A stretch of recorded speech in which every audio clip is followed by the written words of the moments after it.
그래서 우리 계속 언론 얘기하면서 엘리티시즘이 문제다라고 여러 번 얘기했었잖아요.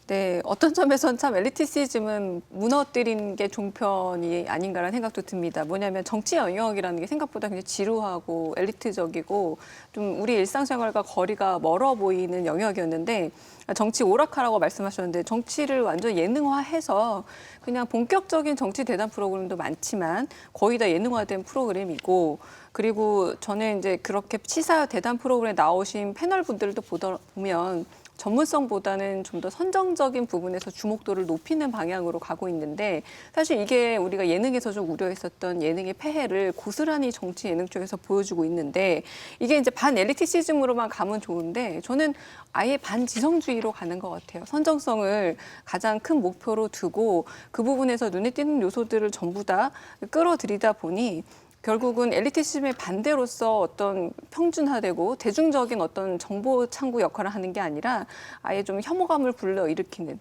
그러니까 그런 부분에서 반지성주의를 굉장히 자극하는 것 같고 최근에 어떤 점에서 기사 그리고 정치적인 성향에 대한 혐오감 내지는 부담감이 있다면 거기에 굉장히 한몫을 한 게 바로 이 정치 예능화가 아닌가라는 생각이 듭니다. 그런데 이제 포맷이나 이런 뭐 내용 말고 그런 면을 보면 사실 종편 스타일이 또 시청자들한테 잘 이른바 먹혀서 잘 들리잖아요. 종편에서 이제 시사 대답 프로그램을 진행할 때 들어보면은 귀에 딱딱 그냥 꽂히고 뭐 오락가라고 할 수 있고 뭐 하향 평준화라고 할 수도 있겠지만 어떤 면에서 보면 굉장히 편안하게 시사를 즐길 수 있게 만들어준 부분도 저는 있다고 보거든요. 정 의원님은 어떻게 보십니까? 시사 프로그램에 대한 비평? 그리고 공중파가 분명히 또 그 포맷을 따라가는 것도 생겼거든요. 왜냐하면 그 지상파에 어떻게 보면 굉장히 엘리트적인 그런 구조. 그래서 어떻게 보면은 잘 안 다가오는 그들만의 이야기처럼만 들리는 부분에서 어떻게 좀 벽을 깨고 가는 듯한 느낌? 그러니까 그 화면 뚫고 부분은 들어오는 저도 좀 느낌? 부분적으로 긍정적으로 보고 있는데요. 그러니까 예전에는 뉴스 보도라는 것들이 지상파 뉴스 보도를 딱 생각하면 굉장히 짧은 단신 보도들, 스트레이트성 보도들을 쫙 붙여서 나열하는 것. 그리고 특정한 어떤 르포르타주 형식의 프로그램이나 뭐 시사 프로그램들이 몇 개 있는 요 정도의 수준이었죠. 그러니까 뭐라고 할까 뉴스는 너무 호흡이 짧고 그다음에 주에 하나에서 두 개 정도 편성되는 특정한 프로그램들은 너무 이슈 중심으로만 이렇게 들어가고, 그러니까 폭넓은 사안에 대해서 깊이 있게 듣고 이야기할 수 있는 기회는 상대적으로 좀 적었다라고 볼 수 있습니다.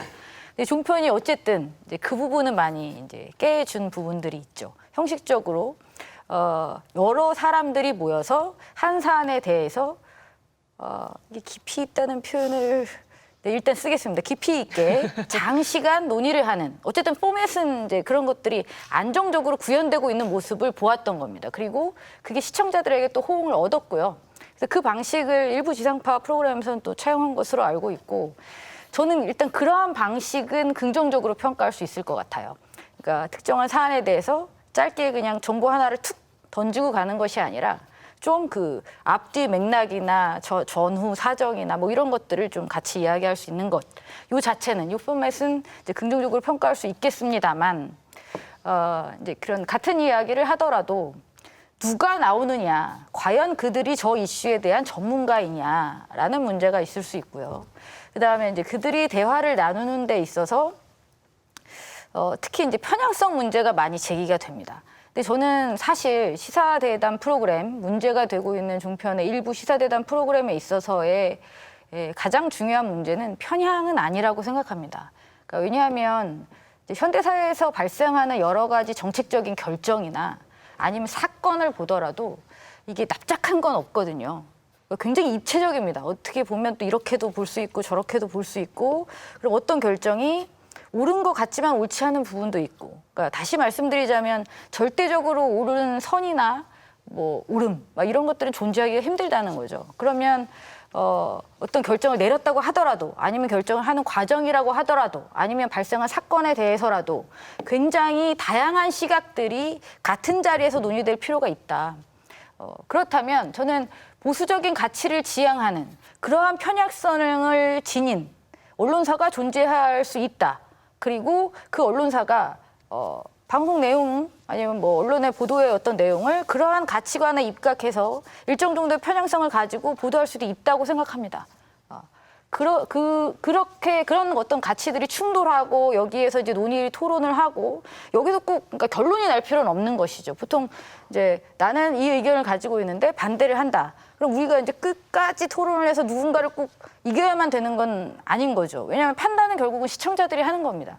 근데 시청자들이 판단할 수 있는 다양한 측면의 정보를 제공해 주는 것이죠. 물론 시청자들이 가지고 있었던 생각을 바꾸지 않을 수도 있습니다. 아니 바꾸지 않아도 근데 이해를 할 수 있는 거죠.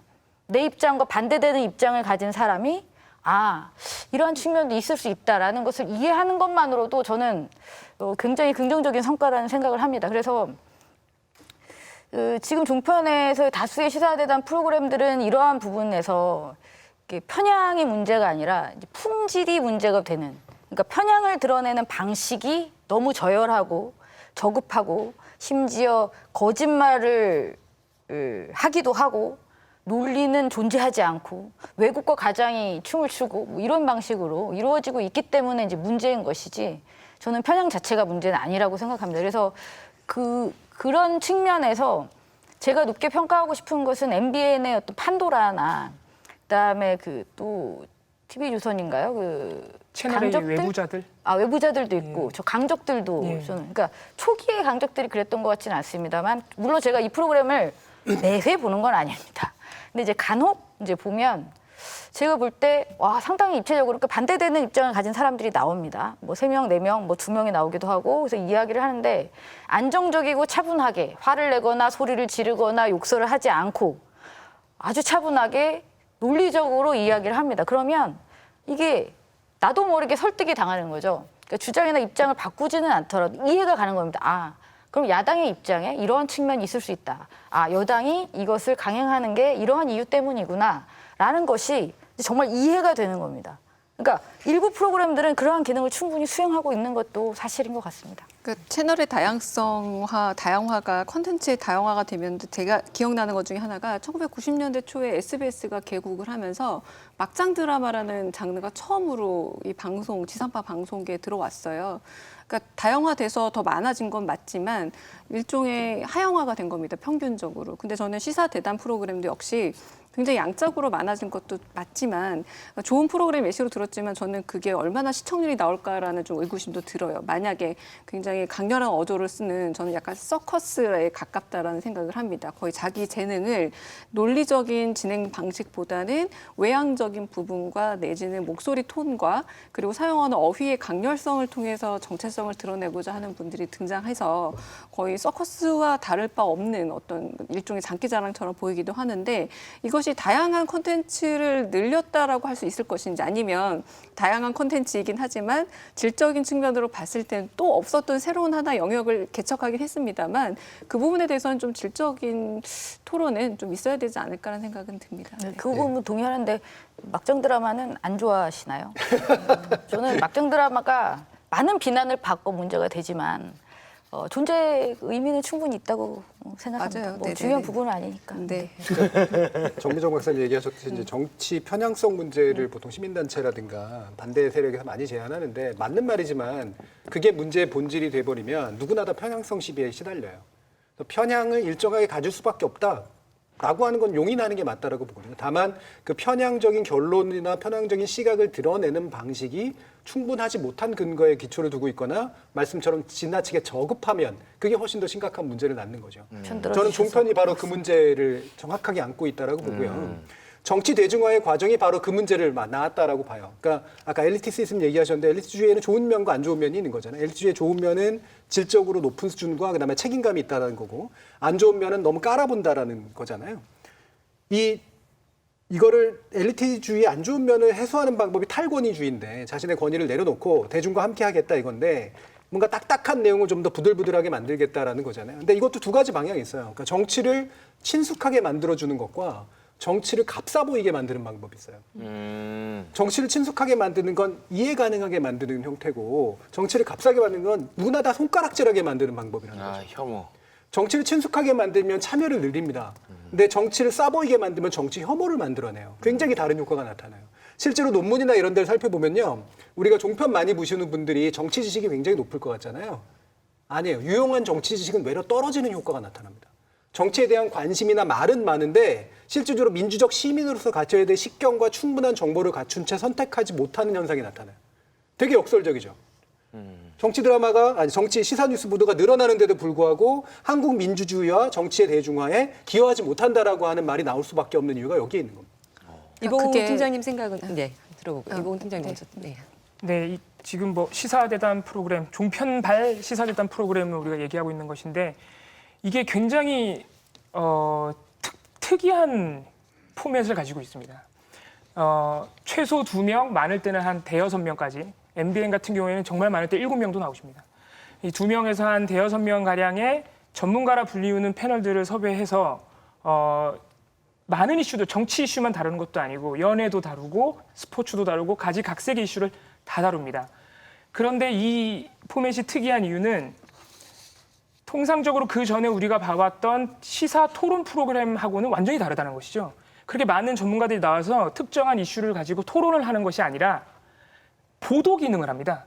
그러니까 이 종편 시사 프로그램의 특징은 마치 보도를 먼저 해준 다음에 그것에 대한 해설 또는 논쟁을 벌이는 것이죠. 그래서 아까 정준희 교수님께서 말씀해주신 그 어떤 수용자들이 겪게 되는 정치적인 이슈에 대한 이해도의 문제 이런 부분이 그 해당 방송사가 가지고 있는 시각을 투영한 뉴스 보도를 먼저 한 다음에 보도 기능을 먼저 한 다음에 그에 대해서 또 편향적인 토론을 벌여버립니다. 그 과정에서 저급한 막말들 이런 것들도 문제가 발생하고요. 그래서 이 굉장한 특이한 포맷을 만들었다는 점에서 우리가 좀 주목을 해볼 필요가 있다고 생각을 합니다. 그 일단 종편하면은 시사 대담 프로그램을 하는 방송 채널인가라고 많이들 생각하실 것 같습니다. 이 종편 대담 프로그램의 문제 하면은 일단은 내용적으로는 사실을 왜곡하거나 허위인 내용을 그대로 반복해서 보도하는 점일 텐데요. 내보내는 점일 텐데요. 논란이 됐던 몇몇 방송 내용들 저희가 좀 추려봤습니다. 함께 보시죠. 아마 북한에 있었던 분들은 다 누구나 알 겁니다. 5월 18일 그 사건이 이제 북한군이 개입해서 일어난 사건이라는 걸 북한에서는 너희나 다 알고 있는 사실인데. 저도 이게 뭐 북한군 개입이나 전적으로 이게 현 증거만 가지고 100% 신뢰하지는 않습니다. 법원의 판결에서 6번이나 근거 없는 걸 놨다.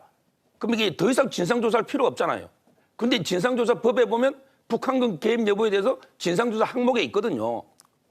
왜? 이미 판결 나가 더 이상 이게 문제 제기하는 사람이 다 문제라면 굳이 더 이상 진상조사법에 진상조사 대상으로 포함시킬 이유가 뭐가 있냐 말이에요. 친여권 인사들이 정경심 씨의 중병을 주장을 하면서 계속해서 감정에 호소를 하고 있는 듯한 상황입니다. 몸이 아픈 거로 따지면은 그 정유라 사건 때 그 김경숙 그 이화여대 그 체육대학장은 그 암 치료 받으면서 소환 조사되고 구속까지 됐습니다. 예.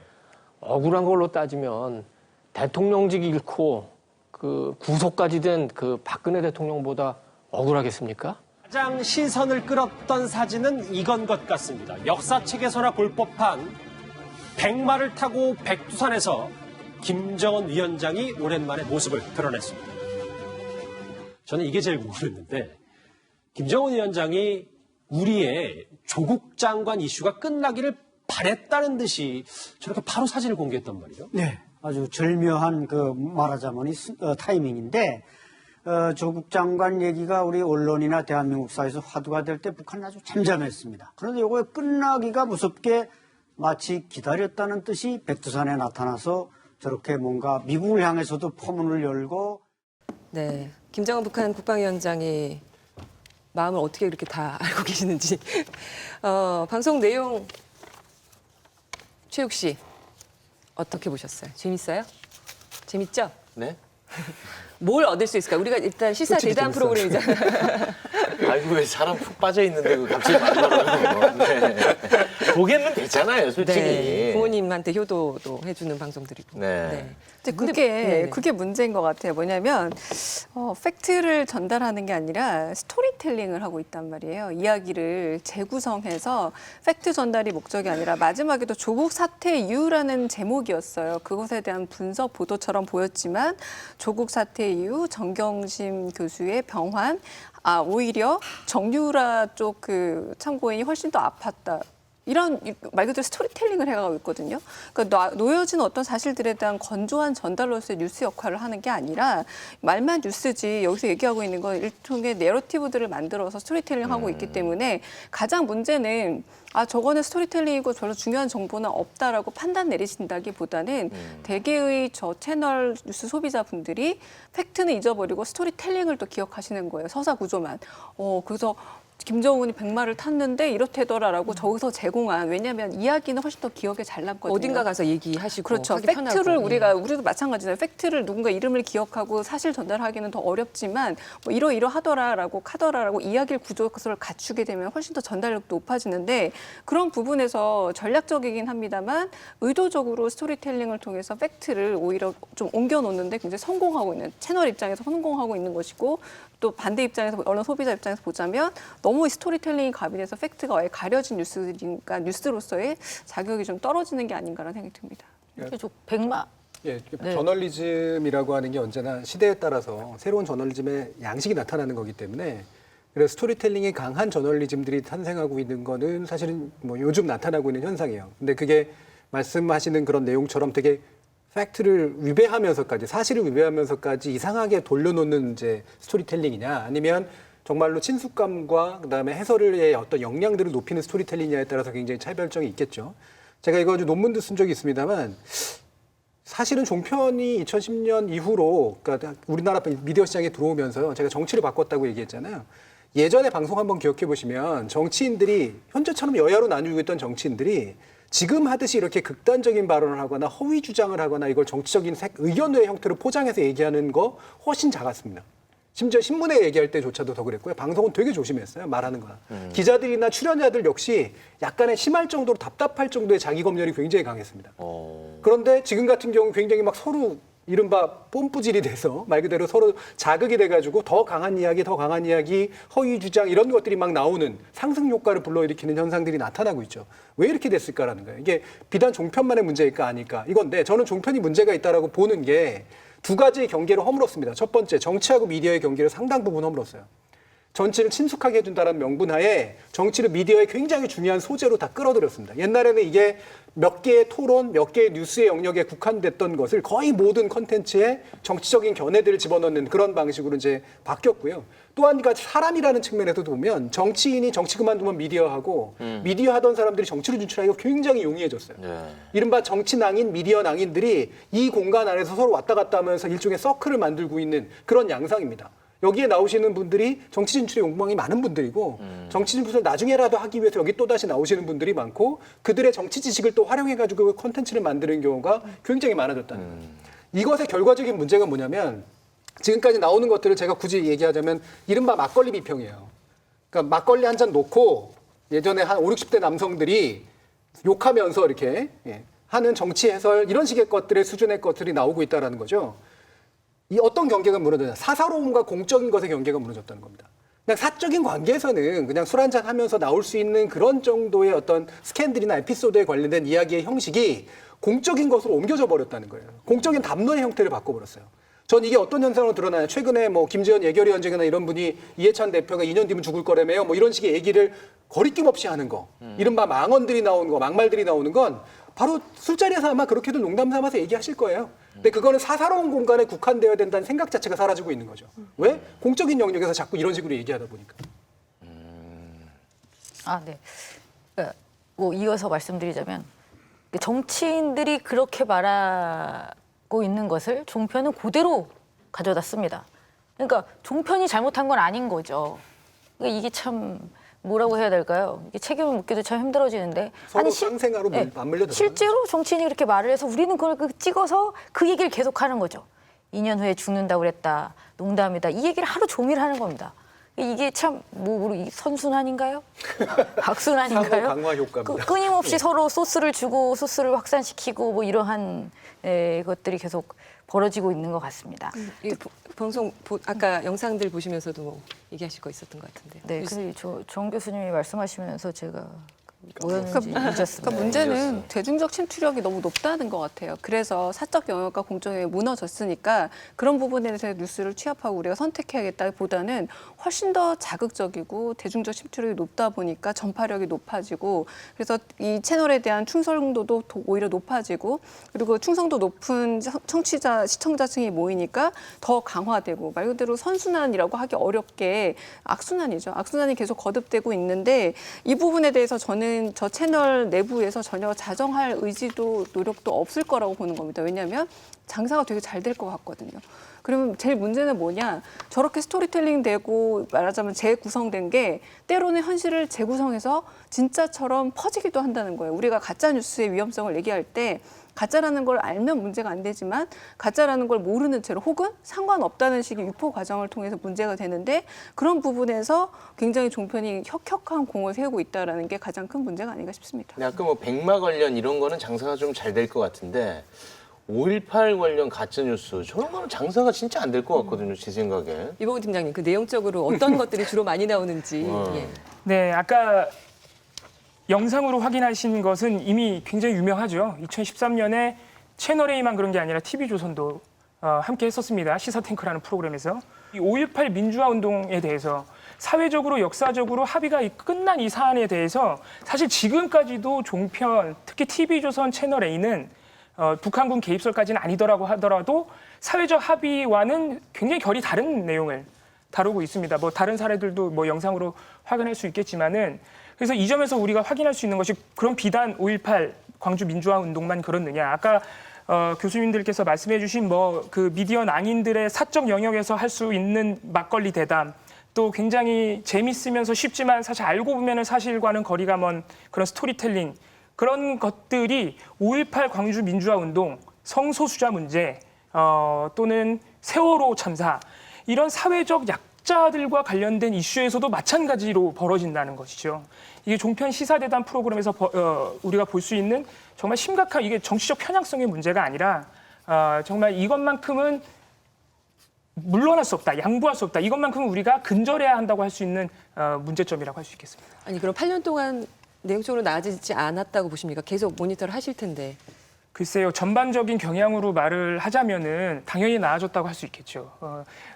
한참 그 종편 시사대담 프로그램의 문제점, 특히 TV조선 채널의 MBN 문제점이 막 생겨나던 2012년과 지금을 비교하면 그 패널들의 구성도 그래도 많이 나아졌고요. 그렇다고 해서 충분하다는 건 아닙니다만은 방송의 내용도 북한군 개입설까지는 안 나옵니다. 당연히 그런 것까지는 이제는 안 나오는 수준이고 막말도 옛날보다 많이 줄어들었고 이게 수치적으로도 방송통신심의위원회가 심의 내역, 자기네들이 해왔던 제재 내역을 매년 발표하는데 실제로 줄어드는 경향도 있습니다. 근데 방심이 이상로 위원 사건이 또 있었잖아요. 네, 이상로 위원 저 민원인 정보 유출하신 거 말씀하시는 네네. 건가요? 예, 그게 당사자가 5.18 관련한. 네, 맞습니다. 네. 뭐 제대로 얘기를 해주세요. 민원연에서 좀 강력하게 그때 말씀을 네. 하셨었어요. 맞습니다. 네, 이상로 위원이 심의위원인데요. 방송통신심의위원회 심의위원인데 통신심의를 하고 계셨고요. 통신심의는 이제 인터넷 정보, 인터넷 콘텐츠들 중에서 불법적인 것을 걸러내는 역할을 하시는데 이제 5.18 민주화 운동 북한군 개입설을 주장하고 있는 여러 콘텐츠가 지금도 있습니다. 방송이 아니라 인터넷에는. 그것을 이제 통신심의를 제기를 했고 민주언론시민연합이 그런데 이상로 위원이 심의위원이 민주언론시민연합이 이런 민원을 제기해서 몇 월 며칠 날 심의회의가 열리니까 와달라 힘을 줘야 된다면서 그 북한군 개입설을 주장하는 매체 공개해버린 것이죠. 유출해버린 것이죠. 그런 일이 있기도 했습니다. 네, 여기서 중요한 건 이제 심의위원이 규정상 금하고 있는 심의 정보를 공공연하게 유출했다는 것이 이제 문제였고 그 과정에서 이제 굉장히 많은 일들이 당연히 벌어지죠. 심의위원회 자질 문제, 심의위원을 사퇴해야 한다. 이런 이야기가 있었는데 결과적으로 지금은 사과하고 다시 복귀했습니다. 네, 복귀했습니다. 그래서 그냥 그대로 이렇게 진행을 하는 것이죠. 네, 아까 말씀하셨듯이 그 TV조선과 채널A 북한군 침투설 같은 경우에 박근혜 정부 때 일어난 그 방송, 그러니까 보도된 방송입니다. 그때도 방송 중징계 결정이 났어요.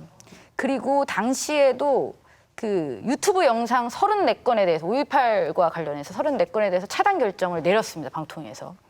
이때 방심위에서 이때 그 심의위원회 구성은 지금과는 당연히 다르죠. 그러니까 지금으로서는 이제 한나라당이라고 할 수 있는 당시 여당이 압도적인 다수를 차지하고 있는 상황이었습니다. 하지만 당시 한국당 추천위원 중 누구도 문제 제기하지 않았습니다. 그러니까 5.18과 관련해서는 지난 정부에서도 굉장히 강력한 중징계를 내렸었다는 거죠. 방송이든 유튜브든. 근데 지금 상황에서 지금 이제 변화된 방심위가 여전히 존재하는 5.18 왜곡 사안에 대해서 이런 식으로 대처하는 것은 저는 분명히 문제가 있다고 생각합니다. 단순히 심의위원들한테 사과 한마디 하고 복귀해서 그럼 아무 문제가 없었던 것처럼 지내도 되는 것이냐, 이후에 어떻게 할 것인지, 사안에 대해서 배제를 확실히 할 것인지, 뭐 이런 것에 대해서 아무것도 보장되어 있는 것이 없습니다. 이 심의위원회 문제랑 아까 여쭤보셨던 종편이 그럼 지금은 좀 나아졌습니까? 이게 또 연결이 됩니다. 왜냐하면은 아까 영상으로 보셨지만 그러면 그 사례 중에 하나가 북한군 개입 여부를 진상규명법에서 진상규명 대상으로 넣어야 된다는 주장하고 계신 거예요. 그 패널 중에 한 분이. 지금은 북한군 개입설까지는 주장을 직접 하진 않아도 이런 식의 주장이 패널들의 입을 통해서 나오게 되는 겁니다. 그리고 패널들의 입을 통해서 나온 그 주장을 또 그냥 패널이나 방송사 입장으로 가져가지 않죠. 야당 입장으로 처리를 합니다. 그래서 이렇게 되면은 방송통신심의위원회에서 당연히 이거 제재하지 않습니다. 야당에서 나온 실제 했던 주장이고 정치적인 입장이라고 하면은 또 우리가 허용해야 되고 보장해줘야 되는 그런 입장으로 생각하는 경향이 있어요. 방송통신심의위원회가. 그리고 또 이제 예. 덧붙이죠. 진행자가 그건 너무 나가신 것 같고 그렇습니다. 그렇지 않습니다. 이렇게 한 번 무마를 하면 넘어가는 겁니다. 네, 그래서 예전에 기억나시죠? 혹시 120만 부 믿을 수 없다. 그때 만약에 진행자께서 그것은 명확한 근거가 없으니까 그렇게 말씀하시지 말라고 했으면 넘어갈 수도 있었을 겁니다. 그러니까 심의위원회에서 제재를 내릴 때 판단 기준 중에 굉장히 중요합니다. 진행자가 어떻게 개입하느냐는 굉장히 중요합니다. 그것을 긍정적으로 평가하는 것이죠. 출연하는 패널들의 모든 말들을 다 제어할 수는 없으니 진행자가 올곧게 이렇게 제지를 하려는 노력을 보여준다라는 것은 긍정적으로 평가될 수 있습니다. 근데 지금 종편이 실제로 법정 제재가 굉장히 줄었습니다. 네. 정말 이제 뭐 작년에 그 왜 4건 그 재승인 부관 조건이 있었잖아요. 물론 선거 방송 기간 뭐 이런 문제가 있었지만 어쨌든 토탈 4건을 넘은 방송사가 없었어요. 그래서 뭐 훌륭하게 변했을까요? 아니 이제 심의에 걸리지 않는 어떤 방법을 터득했다고 볼 수 있습니다. 그러니까 지금 말씀하신 것처럼 그렇게 얘기하고 진행자가 한마디 치고 그건 너무하다 뭐 이런 식으로 또 넘어가고 아까 또 그 백마 있잖아요. 그거 어떻게 심의 제재할 수 있을까요? 그러니까 너무 의견 영역이 되다 보니까 연극 같아요. 연극에서 나름대로 역할 배분을 한 다음에 여기까지는 다 의견입니다라는 그런 적정선 안에서 다 말을 해도 된다라고 생각하는 듯하고 그게 이제는 종편의 일종의 기본적인 법칙이 된 듯합니다. 근데 전 또 한 가지 문제 삼고 싶은 게 지금 민도총 압박의 국대떡볶이 서울대병원 매장소 퇴출이라는 조선일보 기사가 실려 있거든요. 근데 아까 종편에서 TV조선에서 방영했던 그 보도를 보자면 그 기자가 직접 취재한 것이 아니라 조선일보에 실려 있는 기사를 한 번 더 활용하는 거죠. 그런데 게다가 국대떡볶이가 서울대병원에서 매장 퇴출됐다라는 이 자체도 의견이지 사실은 정확하게 사실이라고 보기 어려운 부분에서 좀 더 취재를 했어야 되는데 그러니까 그게 또 이제 TV 매체를 통해서 방영이 되니까 훨씬 더 영향력이 커져버리는. 그러니까 기사의 소스 자체도 신문 언론하고 공유를 한다면 굳이 종편에서 이런 부분에 있어서 그러니까 스트레이트선 기사라는 걸 만들어서 보도할 필요가 있을까라는 생각이 든다는 거죠. 어떤 점에서 훨씬 더 자극성이 강하고 이런 부분에서 시청자들한테 좀 더 영향력이 있겠다 싶은 것만 큐레이션해서 뭔가 방송을 내보내는 것인데 그게 종편의 존재 이유가 될 수 있을지 그것도 잘 모르겠습니다. 그러니까 이제 우리 정 박사님이 이제 질적으로 나아진 게 아니라 방송통신 심의를 피해가는 법을 터득한 거다라는 게 저는 되게 정확한 표현이라고 생각을 해요. 훈련이 된 거예요. 그러니까 한 5, 6년 정도 이렇게 지나오면서 심지어는 조건부 재승인 받는 과정에서 또 여러 가지 제약도 있고 그러면서 기존에 있는 방송통신 심의의 체제를 활용을 하면 면죄부를 받을 수 있는 방식들이 있다라고 하는 식으로 제작에 이제 반영을 한 거죠. 예를 들면 남의 것을 인용하는 방식, 쿼테이션을 따는 방식이잖아요. 정치인의 주장이 아무리 잘못됐다고 하더라도 사실적으로 잘못됐다고 하더라도 우리나라 관행상 의미 있는 정치 세력이 한 발언이면 넘어가게 되는. 왜? 방송통신심의위원회 구조 자체가 여야 구조를 가지고 있으니까. 그래서 그것의 사실성의 문제가 중요한 것이 아니라 그것이 정치적 주장의 영역으로 드러나갔다라고 판단이 되면 그거를 인용하거나 남의 입을 통해서 제가 복화술 저널리즘이라고 했던 방식으로 얘기해버리면 정작 방송사는 피해갈 수 있는 구조를 터득한 거예요. 그래서 제가 아까도 편향성 위주의 심의라든가 편향성 문제로 자꾸 이 문제의 본질을 바라보면 사실 이게 잘못되는 방향으로 가게 된다. 왜? 피할 방법들은 충분히 만들 수 있다. 치사하게 피해서 실질적인 불공정성을 만들어내거나 질적 저하를 만들어내거나 아니면은 상당히 심각한 어떤 사실관계 위배를 만들어낸다고 하더라도 자기는 피해갈 수 있는 방법이 된다는 건 편향성에 대한 어떤 제재 방식으로는 실질적으로 우리 사회에서 지금 문제시되고 있는 저널리즘의 질적 저하 현상을 막을 수가 없는 그런 상태가 됐다. 이렇게 생각을 해야 되는 거죠. 방통이든 방송통신심의위원회든 일단은 이렇게 말하면 되나요? 안 되나요? 제 역할은 못하고 있다는 느낌을 얘기를 들으면서 계속 파리가 계속 왔다 갔다 잠깐만요.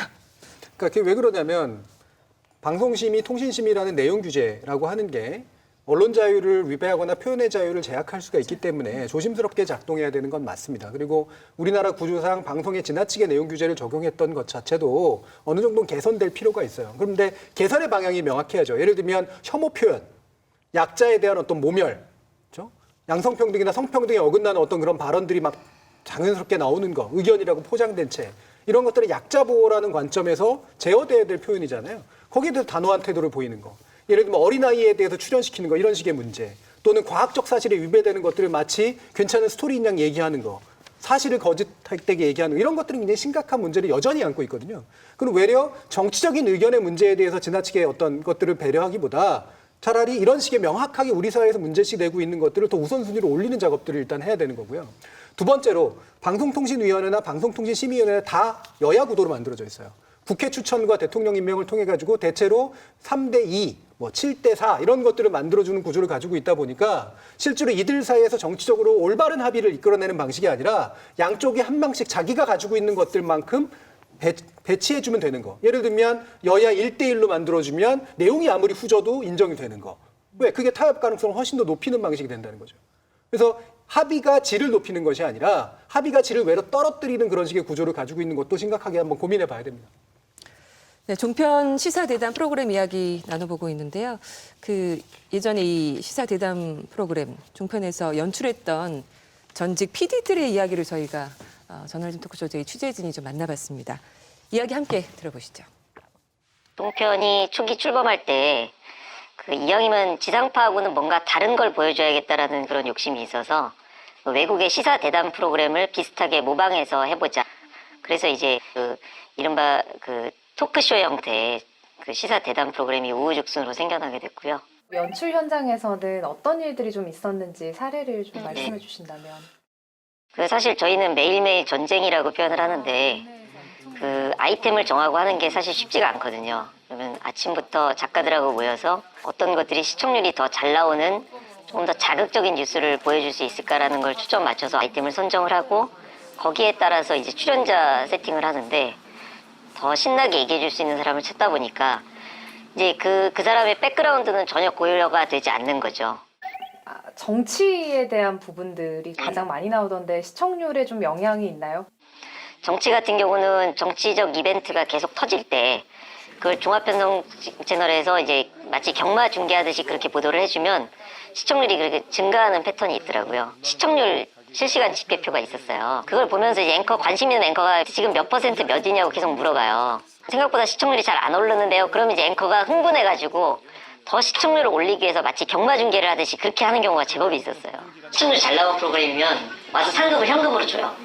심지어 프로그램들끼리도 경쟁을 해요. PD들끼리도. 그래서 좋은 영상이 있으면 나만 갖고 있는 거예요. 단독을 붙이기 위해서. 제일 쉽게 단독 붙였던 거는 북한 문제. 북한 문제는 이게 탈북자가 와서 그냥 얘기해줘도 이게 단독이라고 붙여도 저희가 아무 리스크가 없잖아요. 탈북자가 실제로 그런 정보를 확인할 수 있는 지위에 있었는지 아니는지도 모르는데 그냥 단독이라고 해버리는 거예요. 그래놓고 나서 굉장히 자극적인 화면을 많이 틀어주죠. 예를 들면 뭐 계속 폭발하는 장면이라든가 서울이 뭐 불바다가 되는 그래픽 CG라든가 뭐 이런 걸 계속 틀어주면 사람들이 거기에 따라서 이거 뭔가 위협이 고조되는구나 느낄 거 아니에요. 그럼 앵커 흥분해서 계속 또 얘기하고 그러다 보면 시청률이 쭉 올라가요. 네, 예전에 종편에서 시사 대담 프로그램을 연출했던 전직 PD의 이야기를 들어봤습니다. 정말 신나게 재밌게 또 그 내면의 얘기들을 해주시네요. 네, 어떻게 들으셨습니까, 강 교수님? 저를 보는 것 같아서 상당히 좀 부끄러웠습니다. 네, 제가 팟캐스트를 이런 식으로 만들거든요. 굉장히 또 반성하게 되는데 시청률을 높이기 위해서 안간힘을 쓰는 거. 그 자체가 나쁜 건 아니지 그럼요. 않습니까? 저희도 시청률 항상 신경을 씁니다. 네. 근데 그걸 올리기 위해서 잘못된 방법을 쓰는 게 잘못된 거 아니겠습니까? 아무튼 저랑 좀 비슷한 속성을 발견해서 저는 좀 부끄러워지네요. 안타까웠던 게 지난번에 기생 언론 다룰 때 저렇게 인터뷰 하시는 분이 자기 얼굴 가리고 목소리 변조하셨잖아요. 그러니까 약간 첫 번째 느낌은 현 상황을 보여주는 것 같아요. 거기 계셨던 PD님인데 얼굴을 드러내지 못하고 자신의 이름을 드러내지 못하는 것 기존 자체가 방송사도 다 마찬가지예요. 자기 네. 얼굴 내놓기 쉽지 않습니다. 좀 어렵다는 생각이 들고요. 듣다 보니까 결국은 우리가 승합차 유목민이라도 불렀었잖아요. 이렇게 출연하시는 분들이 아침 새벽 방송부터 시작해서 같이 승합차 타고 계속 방송국마다 돌아다니면서 마지막 저녁 뉴스 될 때는 그 시사에 대해서는 굉장히 잘 알게 돼서 전문가가 된다라고 하는 웃지 못할 어떤 모험장 같은 얘기를 들은 적도 있는데 최영일 평론가라고 있습니다. 네, 그러니까 그 보따리 장수 개념인데, 그러니까 그분들이 굉장히 많이 찾는다는 건 방금 말씀하신 PD님이 말씀하신 말을 재미있게 해주고 더 신나게 얘기해줄 수 있는 사람에 포함이 되니까 그렇게 바쁘신 거 아닌가 싶은데.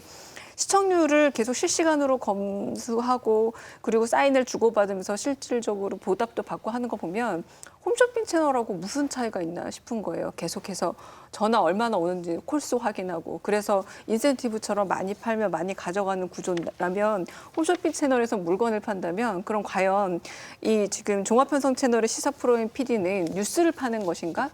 과연 뉴스를 파는 것인지 아니면 그렇게 연기를 잘하시는 패널분들의 영향력을 파는 것인지 아니면 스토리텔링된 그 이야기 자체의 자극성을 파는 것인지 결론적으로 뭔가를 팔고 있다는 것만큼은 이 인터뷰에서 좀 분명해 보입니다. 홈쇼핑 관련자들이 별로 안 좋아하실 것 같은데 홈쇼핑은 굉장히 그래도 정제되게 멘트도 하고 아예 그리고 파는 채널이잖아요. 네. 근데 이 채널은 파는 채널이 아니니까. 네.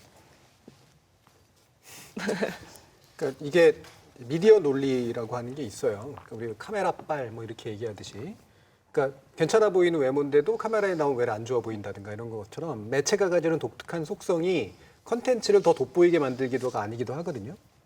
종편의 미디어 논리는 뭘까? 이거를 보여주는 이제 그 사례라는 거죠. 단지 시청률에 목매 있기 때문에 이와 같은 컨텐츠가 만들어지는 거냐? 시청률에 목매는 거는 지상파도 마찬가지예요. 솔직히 따지면. 근데 왜 지상파는 그래도 이런 방식으로까지는 안 가려고 하는가라고 하는 거는 서로 다른 미디어 논리가 작동하고 있다는 거고요. 그리고 지상파 안에서 그래도 지금 지상파도 질적으로 좀 많이 저하된 전 상태라고 생각을 하는데 거기에 등장하는 출연자들이나 뭐 패널들이나 이런 사람들이 어쨌든 지상파라는 공간 안에서 보여주는 모습과 이런 미디어 낭인들이 종편 안에서 물론 상당히 괜찮은 분들도 있고 충분히 좋은 분들도 발굴되고 있긴 합니다만 여기서 전반적으로 보여주는 효과는 일종의 집단 효과거든요. 즉 종편이 일반적으로 보여주는 그런 미디어 논리가 이 정도 하면 된다. 그리고 이 정도 하면 충분히 재밌어 한다라고 하는 굉장히 다른 질적 기준을 통해서 작동하고 있다는 그런 얘기가 되고요. 이 질적 기준이 우리나라 미디어 산업에 새로운 혁신을 보여주고 있느냐라는 문제에 대한 답을 해야 되는 거죠. 왜냐하면 사실 이것을 통해서 새로운 혁신이 될 수도 있어요. 그게 새로운 방송의 표준이 될 수도 있고 새로운 미디어의 어떤 논법이 될 수도 있고 그렇습니다. 근데 저는 그렇지는 않을 거라고 생각을 해요. 사람들이 그거를 잠깐 보긴 하지만 그리고 잠깐 훈련받긴 하지만 실제로는 이것이 우리나라 미디어가 나아가야 될 중요한 새로운 논리이고 새로운 대안이라고 생각할까? 이게 혁신이라고 생각할까? 저는 게으르고 쉬운 선택을 한 결과물이라고 생각을 합니다. 그 종편 시사 대담 프로그램에 출연하는 패널들에 대한 분석을 좀 해보죠. 어떤 분들이 주로 나오시는지. 예전에 보면은 우리나라의 변호사들이 이렇게 많나 싶을 정도로 제가 정말 저희도 변호사분들 좀 많이 나오시지만 웬만하면은 네 그런 제가 변호사 세상은 싫다라고 외칠 정도로 진짜 많은 분들이 나오셨는데 그 패널 구성이 어떻게 되는지 좀 분석을 해주시죠. 네, 사실 이 종편의 시사 프로그램 하면은 가장 먼저 떠오르는 문제가 정치적인 편향성 문제고 그에 따라서 패널 구성 자체가 편파적이지 않느냐 이 비판이 굉장히 오래전부터 2012년부터 쭉 제기가 돼 왔습니다. 근데 그게 실제로 분석을 해보면 실제로 그렇다는 거죠. 근데 그러니까 과거 여권, 박근혜 정부나 이명박 정부 당시에 여권의 입장을 대변하는 이른바 보수 패널이 2017년 한 9월까지는 실제로 많았습니다. 민주언론 시민연합이 자체적으로 조사를 했을 때는 절반이 넘는 적도 있었습니다. 2017년 9월 이전까지. 그런데 이게 모르겠습니다. 뭐 이제 종편의 시사 프로그램에 대한 여러 가지 비판이 누적되어 오고 재승인 심사, TV조선 불합격 전수 이런 여파가 있어서 그런지 2017년 9월부터 여야를 기준으로 해서 따져보면은 이제는 여야 그 패널 숫자를, 그러니까 여야 입장을 대변하는 패널의 숫자를 정말 심하다 싶을 정도로 정확하게 맞춥니다. 종편 4사가 다 그렇습니다. 그래서 이 정치적인 편향성의 문제, 패널 구성에 있어서의 편향성 문제는 양적으로는 어느 정도는 해결이 됐다. 그렇게 볼 수 있겠지만은 아까 정준희 교수님께서 자꾸 정치적인 편향성 문제로 종편 문제를 바라보면 오히려 문제 해결이 어렵다 말씀하셨는데 우리가 패널 구성의 문제를 따져보고자 한다면은 전문성의 영역으로 봐야 될 것 같아요. 전문성의 문제 그리고 다양성의 문제로 봐야 됩니다. 지금도 해결되지 않는 종편 패널 구성의 가장 큰 문제점은 특정 직군, 심지어는 특정 인물이 거의 모든 프로그램을 다 하고 있다는 겁니다. 종편 3사가 한 개 그 방송사당 보통 3개에서 5개의 시사 대담 프로그램을 가지고 있습니다. 그런데 저희가 시기마다 1년에 한 2-3번씩 조사를 해보면 최다 출연자는 거의 똑같습니다. 뭐 이름 대면 알 법한 인물들이 알려주세요. 계속해서 나오시고요. 네, 예를 들어서 알려주시죠. 네, 2016년에는 지금은 안 나오시지만은 민영삼 평론가, 최병묵 전 TV조선 해설위원 이런 분들이 계속 많이 나오셨고 지금도 나오시는 분들 중에서 이제는 지상파로 진출한 분들도 계시는데 이현종 문화일보 논설위원 이런 분들 조사할 때마다 최다 출연 순위에 듭니다. 이런 분들이 뭐 정말 종편 시사 프로그램이 다루는 그 수많은 이슈의 전문성을 다 가졌다? 그렇게 보기는 상식적으로 어려울 것 같습니다. 그리고 직군에서도 변호사, 언론인, 이 언론인은 보통은 자사기자입니다. 또는 자사기자 출신입니다. 교수, 이 3가지 직군에 완전히 집중이 돼 있어요. 조사를 해볼 때마다. 그래서 이렇게 다양성의 문제 그리고 전문성의 문제는 종편 패널 구성 문제에서 해결해야 된다. 이렇게 볼 수 있겠습니다. 그래서 이제 패널의 보수 편향성이라든가 이런 문제를 초기에 전 지적할 때도 이런 방식으로 이제 편향성 문제를 지적하게 되면 좀 한계가 있다. 왜냐하면 사실은 필요한 사람들을 데려다 쓰는데 그분이 마침 보수적이거나 그분이 마침 진보적이라면 그거 가지고 뭐라고 할 수는 없는 것 같고 그래서 양적 균형을 맞추는 것은 굉장히 좀 과거의 일이다. 그리고 필요한 때는 선거식이에요. 정치적으로 지향이 명확하게 표현이 돼서 정당의 어떤 배분들이 쫙 나오고 그러면 그 정당들이 비율만큼 자신들의 목소리를 낼 수 있도록 만들어주는 선택을 도와주는 관점에서는 저는 그때는 양적 균형은 여전히 의미가 있다고 생각을 해요. 근데 선거 시기가 아닌 시기에도 양적 균형으로 면피를 하려고 하는 방법들 이건 별로 맞지는 않죠. 다 말씀처럼 이제 전문가라는 문제를 얘기를 했는데 이 전문가도 어느 수준까지는 전문가를 볼 거냐는 문제겠지만 결국은 이제 일반적인 방식으로 규제는 못하는 그런 영역이라고 보고 이건 소비자 선택이 이제 필요한 부분이라고 보는데 실제로 나온 사람들이 얘기하는 수준이 그 주제에 있어서 그냥 막걸리 비평 이상의 수준을 넘어서지 않고 실제로 전문가라면 정책 견해와 상관없이 할 수밖에 없는 여러 가지 사실에 관련된 이야기들이나 전문적인 견해 또는 합리적인 어떤 그 전문가 집단이 동의하고 있는 그런 내용들을 위주로 그것들이 구성됐는가 그렇지 않는가의 문제를 봐야 되고 이거는 굳이 필요하다면 방송평가라든가 이런 식의 영역에서는 좀 고려할 수 있는 영역이라고 생각이 들어요. 실질적으로 질적저하는 방식으로 이제 패널 구성이나 이런 것들을 맞췄느냐 아니면 좀 더 질적으로 고양시키는 방식으로 이제 가고 있느냐라는 부분에 대해서는 고려할 수 있다고 봅니다. 그 전문가 부분에 대해서는 방송사에서 조금 속상할 것 같아요. 왜냐하면 전문가랑 방송적 능력은 좀 다를 수 있지 않겠습니까? 네. 아무리 많이 알더라도 방송적으로 그 재미없게 녹여내지 하고, 못하면 예. 방송사 입장에서는 정말 밑을 노릇이거든요. 그런 부분은 조금 현실적으로 고려할 필요가 있어 보이는데. 저도 사실은 조심하는 부분이 그건데 내가 혹시 내 분야를 넘어서서 그냥 어중이 떠중이처럼 얘기하지는 말아야겠다라는 생각을 굉장히 많이 하거든요. 근데 이제 예를 들면 미디어 논리 아까도 얘기했지만 굉장히 깊은 내용을 가지고 있고 좋은 분인데 이분이 이 미디어에 안 맞는 경우들이 꽤 있고 아마 그렇죠. 제작자들은 사실 그런 고민들이 제일 많을 것 같아요. 네. 그런데 이게 왜 문제가 되기 시작을 했을까? 옛날에는 이 정도까지 문제는 아니었었거든요. 지금 왜? 수요가 많아진 거예요. 그러니까 전문가가 필요한 형식을 갖추고 있는 프로그램의 포맷은 엄청나게 늘어났는데 실질적으로 그거를 가능하게 방송적으로 뭔가 대접해줄 전문가는 사실 상대적으로 부족할 수밖에 없는 그런 상태죠. 그러면 그 수요에 맞춰서 발굴을 하든가 아니면 사실은 공급을 줄여야 돼요. 근데 공급을 줄이지 않던 채 발굴도 하지 않은 채 있던 사람을 돌려막기로 틀어막는 방식으로 하게 되니까 이와 같은 문제가 나오는 거죠. 그러니까 저는 제 생각에는 사용 언어나 표현의 수위만을 좀 더 심의를 엄격하게 하더라도 전문가들의 수준이 훨씬 더 올라가지 않을까. 그러니까 제가 지금 체감상 느끼는 지상파나 공중파하고 종편의 가장 큰 차이는 사용하는 언어의 차이입니다. 그러니까 어휘나 언어라는 것들을 약간 막말이라 아까 표현하기도 했지만 그런 말들이 허용되는 환경이 지금 종편이라는 게 가장 큰 이미지고 적어도 지상파에서는 말을 그렇게 아무나 단어나 혹은 비속어를 선택해서 내 의견이라고 덧붙여서 그 불가능한 영역이라는 거예요. 그래서 그것만이라도 제 생각은 심의를 좀 더 할 수 있지 않을까. 그러니까 의견이란 부분에 대해서 심의를 할 수 없다면 어휘라던가 언어의 어떤 품격에 대해서는 분명히 심의가 들어가야 된다라고 보고요. 그래서 시사평론가라는 영역을 저는 종합편성 채널에서 거의 처음 봤다라고 할 수 있을 텐데 대한민국에 이렇게 많은 시사평론가가 있었나라는 생각도 들고 이 부분도 말하자면 요즘에 좀 그런 것도 들었어요. 자칭 시사평론가 분들도 굉장히 많더라고요. 근데 이런 자격 여부를 따지기는 저는 쉽지 않다고 봐요. 하지만 언어의 품격이라던가 쓸 수 있는 어휘라던가 그리고 그 언어의 정확성 하나 더 보탠다면 그분이 팩트를 말하고 있는가 아닌가는 충분히 검증 가능하기 때문에 그 부분에서 전문성보다는 적격성을 좀 따져야 되지 않을까 생각이 듭니다. 네, 언어의 품격 굉장히 아프게 다가오네요. 근데 그런 부분에서는 예, 그 방송통신심의위원회가 뭐라 그럴까요? 최소한의 역할은 또 한 측면이 있습니다. 법정 제재나 뭐 그 정말 그 용납할 수 없는 수준의 막말들이 진짜 많았습니다. 한 2016년까지는 네. 아까 제가 말씀드렸던 그 패널들 중에 예를 들어서 조갑재 대표, 네. 또는 황태순 시사평론가 이런 네, 분들이 아주 대표적인 2017년 이전까지의 종편 패널, 단골 패널이었는데 실제로 이분들이 방송에 이제 안 나오시기 지금도 안 보이잖아요.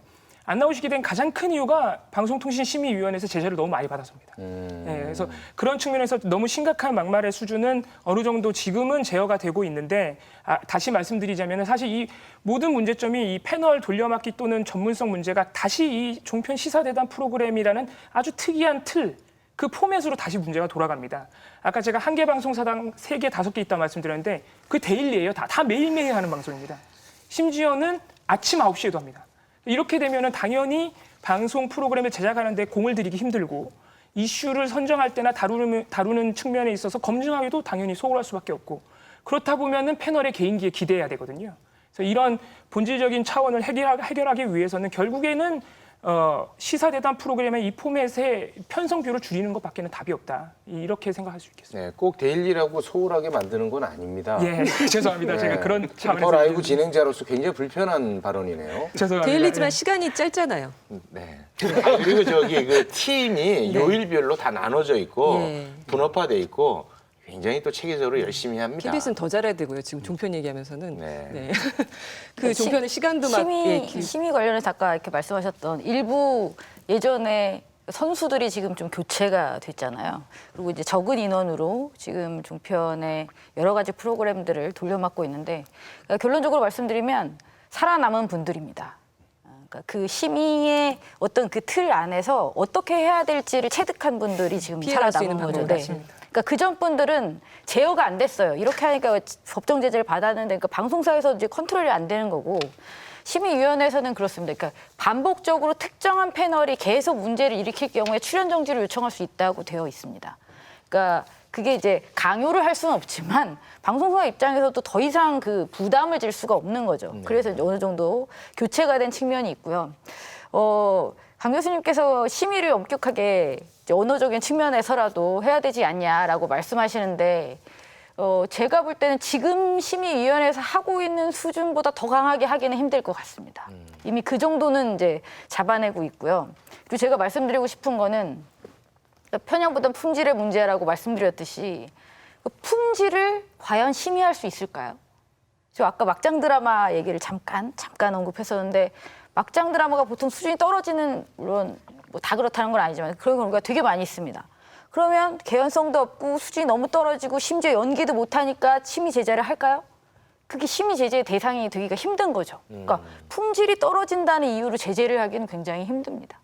그러니까 이게 제도적으로 어떻게 하긴 힘들어요. 결국 방법은 아까 말씀하셨던 것처럼 그렇게 못할 거면 비중을 줄이고 그다음에 줄인 만큼 좀 더 애를 써야죠. 그러니까 결국 스스로 애를 쓰는 거 말고는 사실 뚜렷한 방법은 없습니다. 그나마 명확하게 이제 좀 제재할 수 있는 방법이 오보, 막말, 편파 방송에 대한 법정 제재. 2018년의 경우는 어떻게 나왔는지 이병호 팀장님 좀 짚어주시죠. 네, 이제 2018년이 아까 저희가 얘기했던 그 재승인 조건 4건 이하로 법정 제재를 유지해라. 이 조건이 적용되는 이제 해였는데 TV조선이 3건으로 턱걸이 통과했고요. MBN이 2건, 채널A가 1건, JTBC는 법정 제재가 없었습니다. 그 조항과 관련해서 오보, 막말, 편파. 근데 이제 그러면은 아까 다시 똑같은 얘기로 돌아가지만은 그럼 그 방송의 질이 좋아졌느냐? 왜 오보, 막말, 편파가 그만큼 없어졌느냐? 이렇게 질문해 본다면 여전히 그 답을 우리가 확실히 그렇다고 하기는 어렵다 이렇게 볼 수 있겠습니다. 이번에 그러면 그 종편 채널들이 만드는 그 시사 대담 프로그램 말고 저녁 종합 뉴스 같은 거는 그래도 심혈을 기울여서 만들 텐데 거기에 대한 평가 비평을 짤막하게 좀 하고 넘어가도록 하겠습니다. 어느 분부터 하실까요? 저녁 종합 뉴스는 제 생각입니다만 다 똑같은 것 같아요. 그러니까 뭐냐면 정보는 제한되어 있고 뉴스도 제한되어 있고 약간의 정파성과 아젠다만 좀 다를 텐데 다루는 방식 자체가 큰 차이가 없고 우리가 지금 지나쳐왔던 조국 정국만 보더라도 우리가 알고 있는 종편이 지금 거의 신문과 쌍생아 수준인데 신문 보수 언론이 갖고 있는 입장과 그러면은 종편이 좀 다른 입장인가. 전혀 안 그랬거든요. 그러다 보니 저는 방송 몇 사라고 해도 7사라고 해야 되나요? 7사의 저녁 뉴스라고 해도 앵커의 차이 정도만 있을 뿐 그러니까 이렇게 많은 뉴스가 필요한가라고 저는 거꾸로 묻고 싶어요. 이렇게 많은 인력이 투입이 돼서 그리고 기자라던가 방송국에 일하시는 분들이 다 어렵게 시험 봐서 들어간 엘리트들이라고 한다면 똑같은 뉴스를 찍어내기 위해서 이렇게 많은 분들이 거기서 매달려서 일해야 되는가. 저는 별 차별성이 없다고 생각을 합니다. 이 팀장님은 분석하시면서 종합뉴스는 어떻게 보셨는지? 네, 이 종편 방송사들의 뉴스 프로그램, 특히 TV조선 채널의 MBN의 뉴스 프로그램은 자기네들 종편 시사대담 프로그램에서 하는 식의 발언과 분석은 절대 나오지 않습니다. 그러니까 그 정도의 선은 뉴스이기 때문에 최소한 지킨다는 것이죠. 근데 저널리즘 차원에서 어떤 질, 정말 뉴스 보도가 보여줘야 될 태도나 어떤 그 관점을 우리가 생각해 보면은 정치적 편파성의 문제를 떠나서 질은 여전히 우리가 담보하고 있다고 보기 어렵다. 이거는 편향성의 문제가 아니라 어떤 취재 관행, 그 방송사만의 취재 관행, 습관, 관점의 문제 아니냐. 요 점을 좀 토박을 필요는 있을 것 같습니다. 정치 뉴스 보시면 어떤 걸로 경쟁을 하는 것 같으세요? 제가 볼 때는 앵커의 개인적인 브랜드 이미지하고 두 번째는 시간대예요, 시간대. 그러니까 종편 들어오면서 결국 시간대 경쟁이 일어났거든요. 대부분 9시였던 것들이 8시로 땡기는 종편이 나타났고 그러다 보니까 7시 50분으로 또 10분 더 먼저 가는 식의 것이 됐죠. 시간대가 경쟁의 핵심이 된다? 정치 뉴스가. 뭔가 이상한 거 아니에요, 그죠? 예. 그다음에 그 앵커도 문제 보면 기존에 있던 지상파 쪽에서 앵커 하셨던 분들이나 이런 분들을 스카우트 해가지고 이제 그 분위기를 약간 이월시키는 이제 그런 형태를 취하고 있고. 그래서 아까 강희준 교수님이 말씀하신 것처럼 결국 시간대 다르고 앵커 다른 거 외에는 별 다른 게 없다라는 거예요. 저는 솔직히 아주 냉정하게 평가하면 지상파와 종편의 정치 뉴스는 사실 큰 차별성이 없다라고 봅니다. 의제를 보건 그다음에 거기서 다뤄지는 방식을 보건 간에 약간의 차이는 있어요. 약간의 차이. 좀 더 약간의 품격을 추구하는 쪽과 약간 악는 쪽의 차이 정도가 있을 뿐이지 실제로 질적인 차이는 저는 없다고 생각을 합니다. 그리고 이것이 나타내는 효과는 무엇일까? 특정한 이슈가 터졌을 때 되게 서로 동일해지는 효과를 낳아요. 여기서 하나라도 빠져나가면 차별성을 획득하는 게 아니라 바보되는 현상이 나타난다는 거죠. 그러니까 9시 정치 뉴스에서 얘는 다뤘는데 얘네들은 다 다뤘는데 얘는 왜 안 다뤘지? 특이하다 이렇게 보는 게 아니라 쟤네는 좀 이상해 된다거나 쟤네는 정보가 없나 봐. 뒤떨어지는 현상이 나타나는 것 같으니까 기자들도 다 글로 몰려가게 되는 그런 현상이 돼 있는 거죠. 거기에 우리나라의 출입처 제도의 문제까지도 이제 결합이 되다 보면 결과적으로는 9시 뉴스나 이런 뉴스 편성을 할 수 있는 어떤 채널들이 늘어난 결과가 외려 이들끼리의 그냥 동조 현상을 늘렸지 실제로 뉴스의 다양성을 늘리지 않았다. 이게 이제 핵심적인 문제죠. 종편 등장한 지 이제 8년이 넘어가고 있는데요. 이제 결론적으로 미디어 시장에 불어온 미디어 시장에 끼친 영향, 변화, 뭐 긍정적인 영향이든 부정적인 영향이든 명암을 좀 짚어보는 시간을 가져봤으면 좋겠습니다. 강 교수님부터. 네. 저는 정치적인 양극화와 갈등 양상의 구축에 있어서 우리가 뭐 편가르기란 말도 하지만 이 진영 논리에 의한 격렬한 서로 다른 최근에 보면 같은 팩트를 서로 다르게 사용하고 있는데 그게 개개인별마다 다른 게 아니라 연령대마다 다르고 정치적인 지향성에 따라서 팩트에 대한 그 해석이 완전히 달라지는 것. 이게 곧 진영 논리인데 이 부분에 아주 큰 공을 세웠다라고 생각을 들고요. 무엇보다 저는 종합편성 채널이라는 이 정의대로만 했으면 좋겠습니다. 종합편성 채널이 됐으면 좋겠다는 거예요. 지금 우리도 계속 얘기하고 있는 게 종편에 대해서 얘기하고 있지만 시사 프로그램 위주로만 얘기를 할 수밖에 없는 현상. 그거 말고는 제대로 된 그 브랜드 이미지와 맞는 어떤 성격을 가진 프로그램도 별로 기억이 나지 않을 뿐만 아니라 그래서 결국은 비슷하게 종편이란 하나의 색깔로 묶이지 저는 뭐 채널A, TV조선, MBN 이렇게 나뉘는 효과도 그다지 없다고 보여지거든요. 그렇다면 각각의 브랜드를 다시 찾고 원래 정의대로 종합편성 채널로 돌아가는 것. 그게 가장 지금 가야 될 길이 아닌가라는 생각도 듭니다. 네. 일반 프로그램 면에서는 그래도 히트 상품들이 좀 나오긴 했었는데 정 위원님. 네, 전 일단 그 시장에서 종편이 어느 정도는 안착을 했다고 생각하고 있습니다. 그러니까 4개 채널로 시작했잖아요. 지금 2018년 12월 기준으로 종편과 그 계열 PP들을 합치면 11개입니다.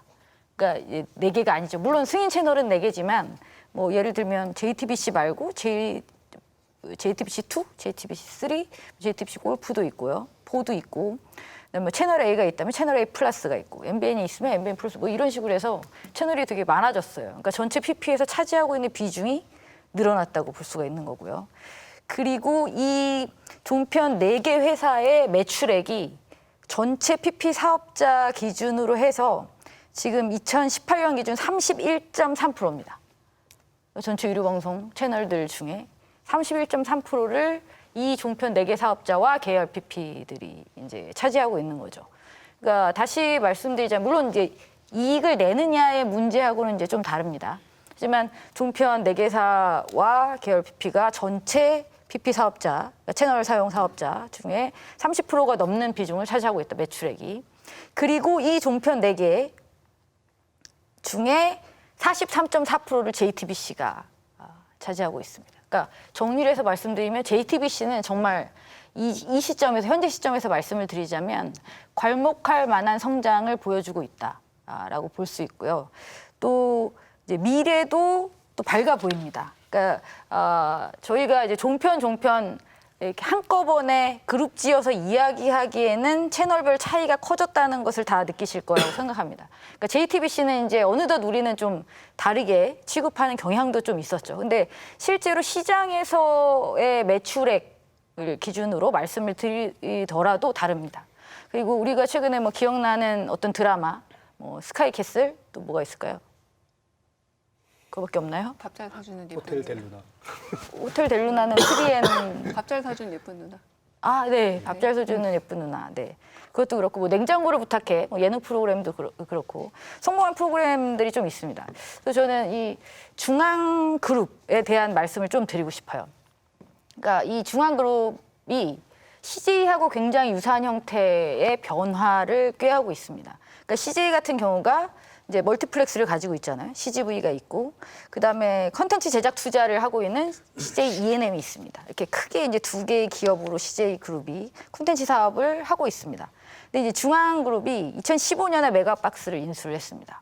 그러니까 또 비슷한 메가박스 시간이 별로 없어서 조금 짧게 핵심만 얘기해 주면 네, 메가박스를 가지고 있고 그리고 이제 제이콘텐트리라는 어떤 그 상장 기업인데요.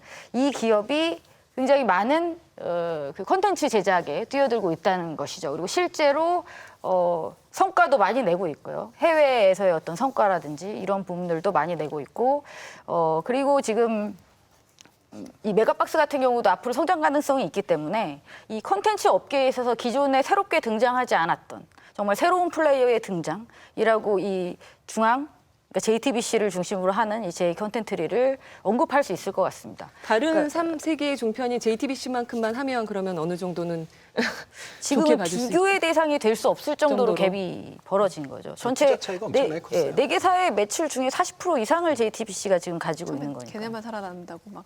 JTBC는 심지어 방송통신위원회에서 나머지 3사 같은 경우에는 약정대로 왜 투자 안 하냐고 뭐라 그랬고 JTBC 너무 투자 많이 해서 왜 뭐라 그랬던. 잘못하면 이 정도면 수익 못 날 수도 있는데 그러다 망하면 어떡하냐라는 그런 얘기까지 할 정도였기 때문에 JTBC는 확실히 투자를 굉장히 많이 했던 케이스예요. 그러니까 마음을 달리하고 들어온 케이스고요. 근데 저는 종편 효과가 있었다고 봐요. 그게 뭐냐면 지상파 중심의 폐쇄적 제작 구조를 깨고 어쨌든 굉장히 좀 신선하고자 노력하는 그런 방식의 활력을 어쨌든 방송 시장에 불러온 건 맞다.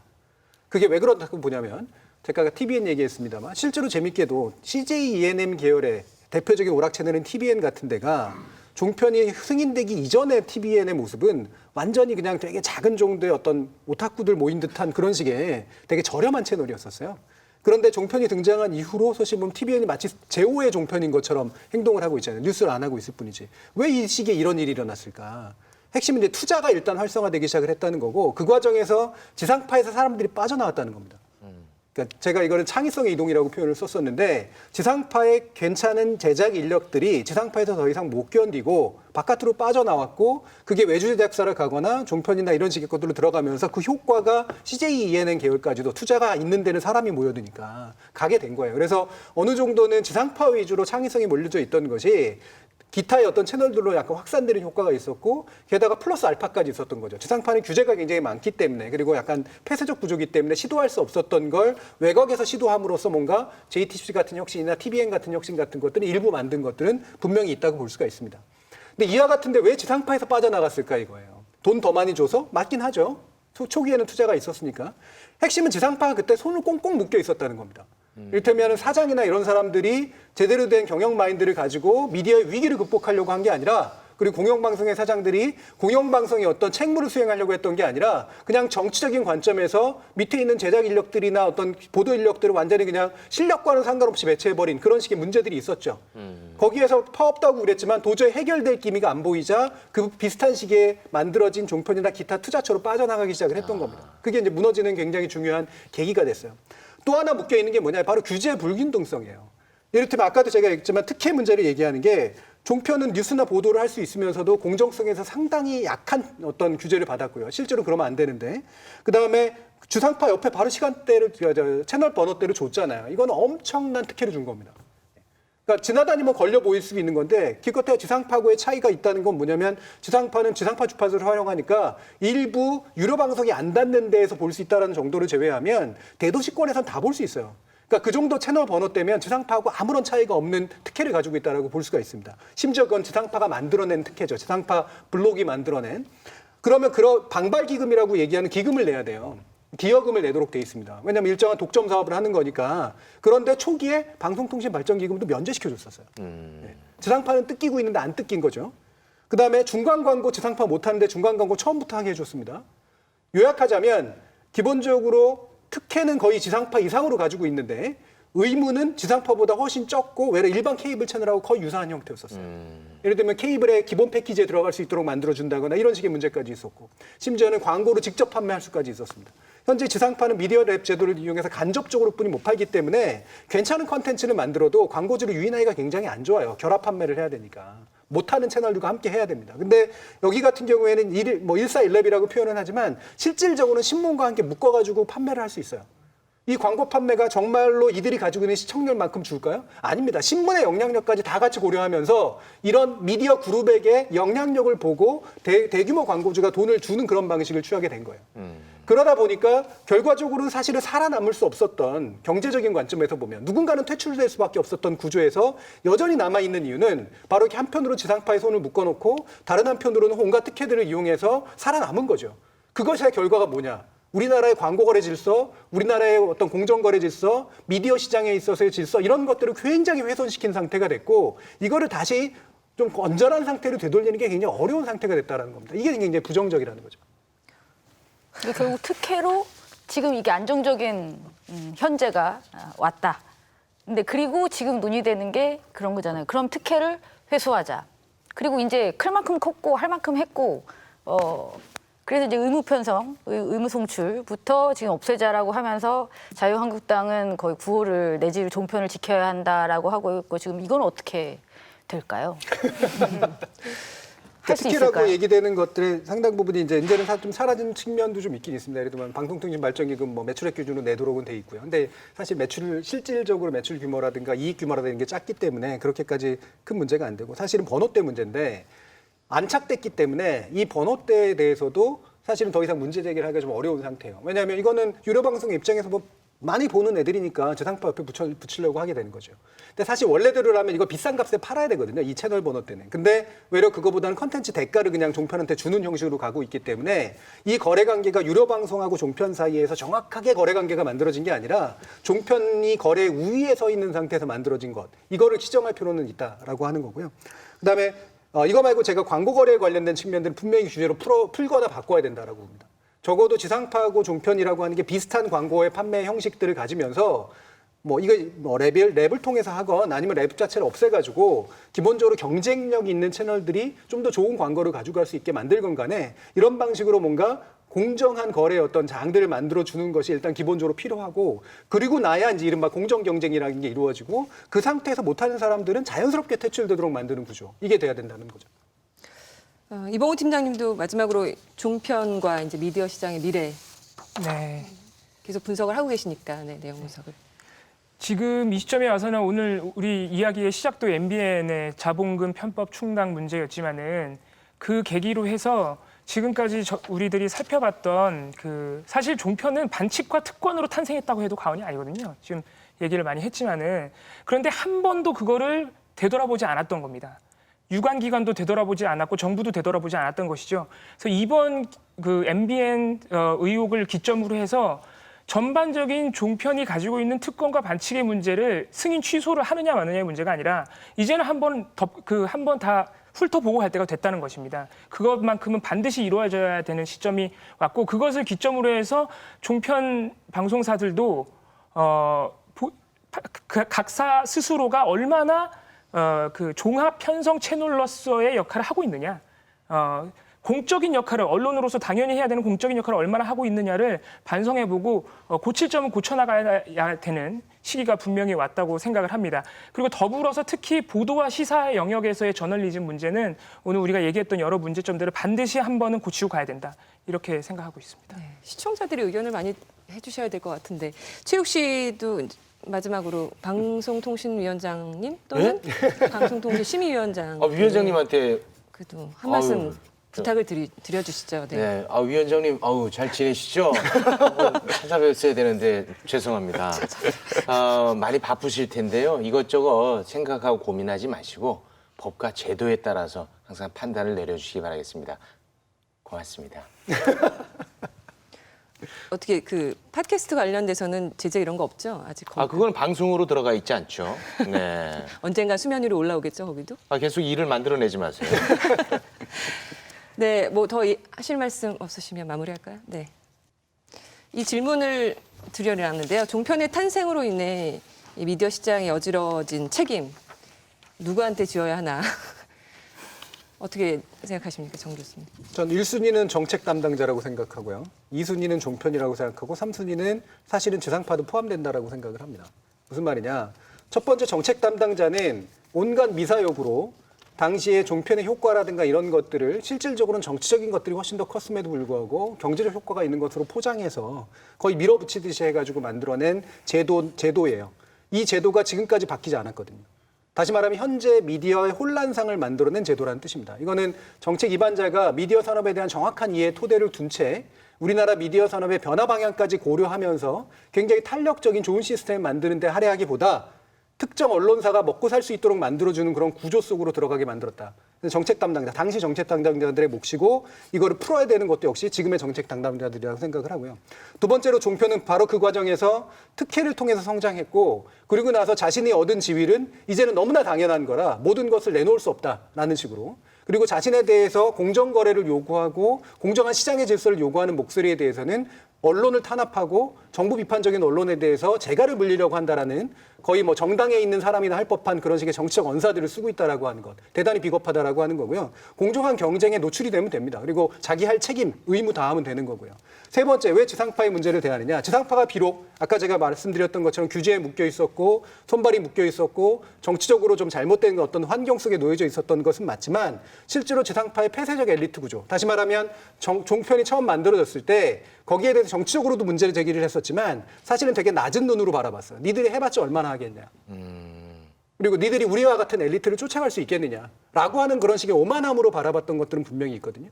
근데 그 과정에서 실제로 제도가 아무리 구속하고 있다고 하더라도 그 종편이 바꾸고 있는 일부 종편의 효과들, 그다음에 그 투자의 방식, 그다음에 새로운 어떤 나름대로 혁신하고자 하는 모습과 같은 활력 같은 거, 이런 것에 지나치게 제도의 문제, 그다음에 환경의 문제를 다 대면서 실제로 혁신 노력을 굉장히 게을리했다. 결과적으로 이제는 소비자들이 선택을 할 때 공정한 판에서 만약에 싸우면 지상파가 질지도 모릅니다. 이제는 더 이상 안 될지도 몰라요. 더 이상 변명할 수 없는 상태를 만들어 놔야 되고 그 과정에서 지상파도 지금까지 게을렀던 것, 지금까지 너무 미디어 환경 변화에 대해 안일했던 것, 소비자의 선택이나 수용자와의 관계성을 소홀히 했던 것, 이 부분에 있어서 상당한 반성이 필요하다 이렇게 생각합니다. 저는 당시 국회의원들한테 좀 책임을 묻고 싶어요. 미디어법 개정 아까 제가 영상도 봤지만 그 과정에서 왜 저렇게 싸우는지에 대해서 아무도 몰랐지만 결국 법을 개정했고 그 법을 딛고 결국은 이 종합 편성 채널이 완성이 됐다라고 할 수 있을 텐데 현재도 좀 비슷하다고 보거든요. 입법 과정에 있어서 제대로 된 홍보 내지는 공론장을 만들지 않고 당신들끼리 정치인들끼리 국회 안에서의 싸움으로 되게 뭔가 매몰시키는데 그래서 이 싸움은 계속 길어지면 매몰 비용이 높아진다라는 논리로 계속 오히려 자기들끼리 내부의 문제로 만드는데 저는 지금 보니 그때 당시 2009년에 미디어법 관련 개정이 얼마나 어마무시한 것인가를 다시 사후적으로 경험하게 되거든요. 지금 같으면 그렇게 못했을 것 같아요. 하지만 전에 국회의원들이 알았을 거라고 보거든요. 전혀 모르지 않았는데 오히려 굉장히 폐쇄적인 구조 안에서 그들끼리 싸워서 해결하는 게 더 쉽기 때문에 그렇게 결정한 것이라 봐서 저는 국회의원들이 굉장히 큰 책임이 있다라고 좀 지적하고 싶습니다. 이 부분에 있어서 한마디만 덧붙이면 사실은 미디어 환경은 굉장히 빨리 바뀌거든요. 그리고 미디어는 기술하고 연동돼 있기 때문에 기술에 대한 이해가 깊은 이해를 갖추지 않으면 사실은 미디어법을 유연하게 만들기가 굉장히 어렵습니다. 정치인들도 사실 이해 못해요. 그 당시 2009년도에 바꿀 때 제가 인터뷰도 해봤는데 정치인들 하나도 모르면서 했던 사람들 태반이었습니다. 전문가들이나 알 법한 이야기들이 굉장히 많거든요. 근데 또 문제는 뭐냐면 시민하고 연관성도 높아요. 시민의 삶하고 상당히 많이 연관이 돼 있기 때문에 어떻게 미디어법을 바꾸냐에 따라 시민과의 관계성이 굉장히 달라지는 그런 아주 복잡한 주제입니다. 그래서 이 미디어법을 바꾸는 거는 사실은 당파적인 관점으로 하게 되면 문제가 생깁니다. 반드시. 기술에 대한 이해, 시민에 대한 이해, 민주주의에 대한 확고한 어떤 신념, 그다음에 산업에 대한 적절한 이해가 다 같이 결합돼서 해법을 모색하는 방식이 돼야지 지금 현재 미디어법에 일부러 손대려고 한다? 가짜뉴스라든가 이런 거 얘기한다 그러면 바로 야당에서 득달같이 일어나잖아요. 언론 탄압한다고. 이런 방식의 미디어의 어떤 환경의 변화에 둔탁해진 상태를 개선하고자 하는 모든 노력들을 정치로 바꾸어서 이야기하는 것. 이것은 굉장히 심각한 문제를 낳을 수 있기 때문에 여기에 대해서도 좀 주의를 붙일 필요가 있습니다. 저도 짧게 두 가지만 말씀을 드릴게요. 그러니까 지금 말씀하셨지만 사실 가장 커다란 권력을 가지고 있는 자들이 정치인입니다. 그러니까 국회의원들이죠. 그리고 그들이 결정을 했어요. 근데 아무도 책임을 지지 않죠. 그리고 그 당시 국회의원들이 지금도 국회의원이 하면 또 달라지고 또 지금 이 순간에도 계속 거기서는 굉장히 중요한 일들을 결정을 합니다. 근데 아무런 책임도 지지 않습니다. 저는 그게 되게 문제라고 생각하는데 정 교수님도 말씀하셨듯이 정책 담당자 책임을 져야 돼요. 그렇다면 이 국회와 정책 담당자 사이에 이 너무 강한 연계를 저는 끊는 것이 중요하다고 생각합니다. 지금 너무 정치적으로 편향되어 있는 주장을 가진 자들이 그런 식의 목적에 부합한 전문가들을 정책 담당자로 지금 선임하는 이 구조가 깨져야 한다. 그렇지 않은 한 정치적인 목적에 의해서 이 미디어판을 그냥 이렇게 망가뜨릴 수 있다는 생각이 듭니다. 저는 그것이 첫 번째로 가장 중요하다는 생각이 들고요. 두 번째로 말씀드리고 싶은 건 기승전 KBS입니다. 아까 또 잠깐 지상파라고 말씀하셨는데 저는 KBS 공영방송이 가장 중요하다고 생각합니다. 이 모든 상황이 이렇게 되기까지. 그렇다면 종편이 없었으면 더 나았을까요? 저는 그렇게 생각하지 않습니다. 길게는 말씀드리지 않겠습니다. KBS가 잘하면 잘 될 겁니다. 민주언론 시민연합의 역할이 굉장히 중요할 것 같습니다. 네. 종편 문제에 있어서 저희는 시민 단체가 할 수 있는 역할을 늘 최선을 다해서 하고 있고요. 지금 간단하게 마지막으로 한 말씀만 드리자면은 오늘 얘기했던 것 중에 딱 하나 빠졌습니다. 이 책임 소재 중에 중요한 거 하나가 역시 방송통신위원회입니다. 물론 정책 결정자 안에 들어가겠지만은 어쨌든 지금 여기까지 온 상황에서 방송통신위원회가 어떻게 결단하느냐, 어떤 의지를 가지고 지금 법적으로 보장된 권한을 행사하느냐가 굉장히 중요한 시점이 됐어요. 전체 언론 시장을 위해서. 그래서 방송통신위원회 얘기도 빼놓으면 안 되겠습니다. 네. 오늘 저널리즘 토크쇼 제2에서는 종합편성 채널의 현 주소와 미디어 시장의 변화 깊이 있게 이야기 나눠봤습니다. 제2승인 내년에 어떻게 될지 함께 지켜봐 주시기 바랍니다. 정미정 위원님 그리고 이봉우 팀장님 오늘 나오셔서 고맙습니다. 감사합니다.